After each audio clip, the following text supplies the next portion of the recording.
What is up, guys? Welcome back to my channel, and today we're going to be getting into my Atlantic Sun Conference Tournament Predictions video, the second here of my conference tournament videos. Last time was the Sun Belt one.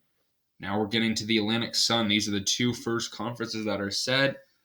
But before we get into the predictions, let's take a look at the Atlantic Sun Conference Tournament standings. And honestly, this conference wide open. I think this conference could go a lot of directions. There's a lot of decent teams here.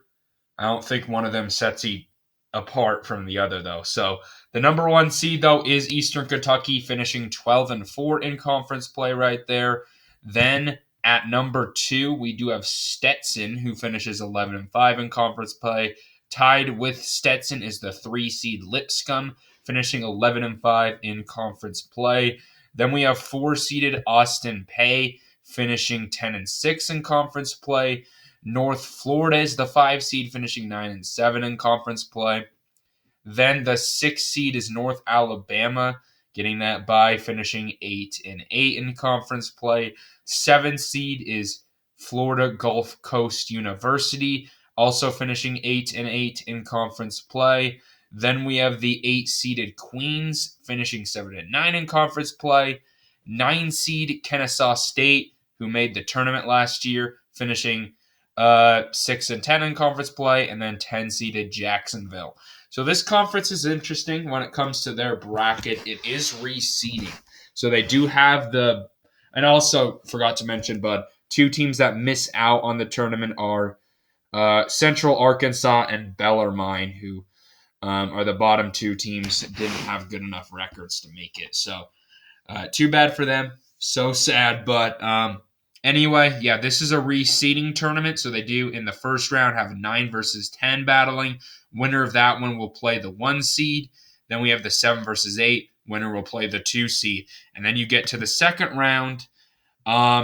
So say Eastern Kentucky wins, they will play the lowest seed. The highest seed plays the lowest seed. Then the 2 middle seeds battle it out in the semifinals, if that makes sense.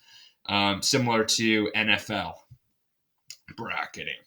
But yeah, let's dive into the predictions. Starting out with Kennesaw State versus Jacksonville. And I do have Kennesaw State, a well-coached team right there. Gets the win, I think, as the 9 seed. And then down here, Florida Gulf Coast versus Queens. It's an interesting battle. I do think both these teams have proven in their conference play they can do good, but I do have the 7-seeded Florida Gulf Coast winning. So 2 of the top seeds do advance on, in my opinion. Okay, moving on to the juicy stuff, the second round. Those are kind of like the play-in games. But we do start out here with Eastern Kentucky versus Kennesaw State. And guys, I'm going to go with an upset pick here. I'm going to go with 9-seeded Kennesaw State to pull off the win over Eastern Kentucky. I do think the advantage of I've said this before, playing the game before gets them more prepared. I do realize that it could get them a little bit more tired, but sometimes that team can get a little bit off. I do like Kennesaw State as a program. They proved it last year, almost upset 3-seed Xavier in the tournament. So I know it's not the same Kennesaw State team, but I think with that experience, they can get it done. If you look at both these records overall, Kennesaw State's only like 2 games back, so they're honestly not that far off. So, why not have some fun? Let's go with an upset. Eastern Kentucky falls early. And then the next matchup we will do is the 2-seeded Stetson versus Florida Gulf Coast. Could be another upset. But I do believe in Stetson. I think this one will be close. I think this one can go to Florida Gulf Coast's way, as I mentioned, coming off the first matchup.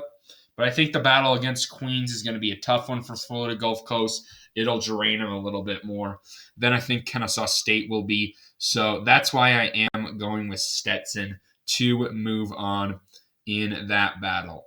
Now let's come back up here for a battle between North Florida and Austin Peay.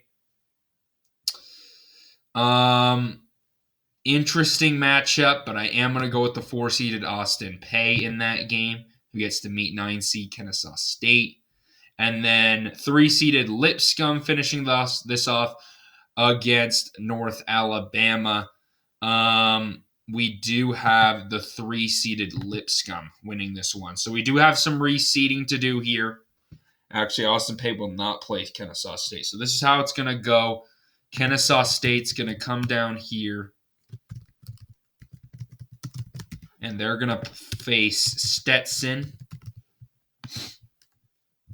And then in this matchups, we're going to have Lipscomb battling Austin Peay. So we have the 2-seed battling the 9-seed, then the 3-seed battling the 4-seed. So I kind of like this reseeding, kind of evens things out. But then we do have Stetson versus Kennesaw State for a spot in the championship game. I do have Stetson handling business there. Kennesaw State's run will come to an end right there. Don't think they go to the tournament back-to-back. All right, Lipscomb versus Austin Peay, 3-seeded versus a 4-seed. I do have Lipscomb, the hottest team in the conference so far with a 4-game winning streak. Austin Peay, I think, could win it, but I do have Lipscomb. Moving on to the championship game. So then that leaves 2-seeded Stetson, 3-seeded Lipscomb for the a spot in the tournament and the Atlantic Sun Championship. I am going to go with, this is a tough one.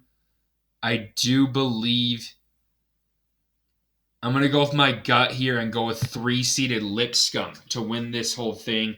You know, I do look at a lot of this with the winning streak. They're on a hot streak right now. I think that could benefit them. Even beat Eastern Kentucky in their last matchup.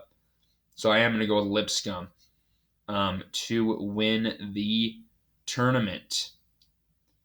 Stetson did dominate them earlier this year, but I think they can right that wrong. All right, anyway, guys, thank you all for watching this video today. Comment down below your thoughts and predictions. Anyway, guys, thank you all for watching. Peace out.